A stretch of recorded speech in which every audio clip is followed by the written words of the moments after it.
Alright, this is a shout out to SuperKONR, SuperKNOR. He sent me a brand new 20-tooth speedometer gear. Greatly appreciate that, bud. Anything you need, anything I can help you with, just send me a message. I'll be gladly to help you. Update on the car. I got a word from the transmission guy, and the third gear bands were starting to get burnt, probably from when it was lazy going into third gear and I was still under power and it would spin a little bit. He took my valve body out, and this guy builds a bunch of transmissions, a bunch of C4s, and he races them and stuff, so he's got a bunch of parts. So he took one of his spare valve bodies and he's going to work it.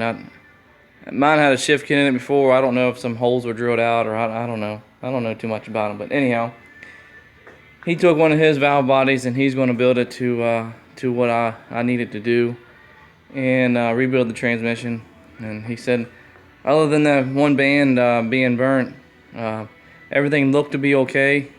He thinks my problem laid in the valve body. He says I have a pretty good front servo for a stock one. He said the best one that Ford put out were they had a letter H on them. I think he said they came in trucks or something, or the one I had came in trucks. I don't remember. But mine has a letter A, and he says that's the second best. And for what I needed to do, he said he didn't feel that I needed to get an aftermarket front servo. But he said he'd be done sometime this week. So I'll probably put the transmission back in here next week. I had when I took it for a ride, the passenger control arm rubbed the rotor when I did probably like 3/4 to a full turn left, or not just one turn, but 3/4 of the way when I turned left, almost to max. You would hear it rubbing a little bit. If I had any speed going, it would kind of squeal. And the inside of this fender well, I believe it was the back on the wheelhouse, the inside of the wheelhouse, down in there, rubbed the tire just a tad and didn't cause any damage. It may be seam sealer rubbing it, but I need to look at that, pull that off and look at that. And I know the clearance was real tight on that control arm over there, the lower control arm. I don't know why it wouldn't be on this one, but it's not.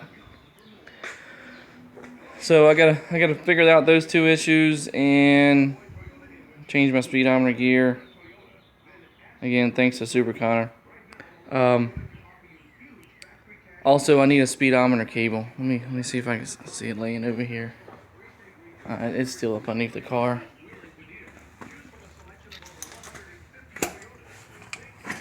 If you can see, right where the rubber, the hose goes into that metal housing, I think it's cracked there, and that's where I was getting my leak.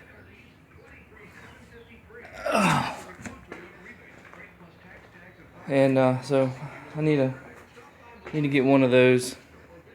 See if I can order one to that length. That length looks pretty tight, but maybe I can get one maybe 2 inches longer or something. Probably being as short as it is and being tight, that's probably the reason it cracked. I don't know, that's about it for now. Yeah, that's about it. I'm gonna try to do a little odds and end things today, and wait for this transmission to get back. So anyhow, you guys have a good one. Thanks for watching.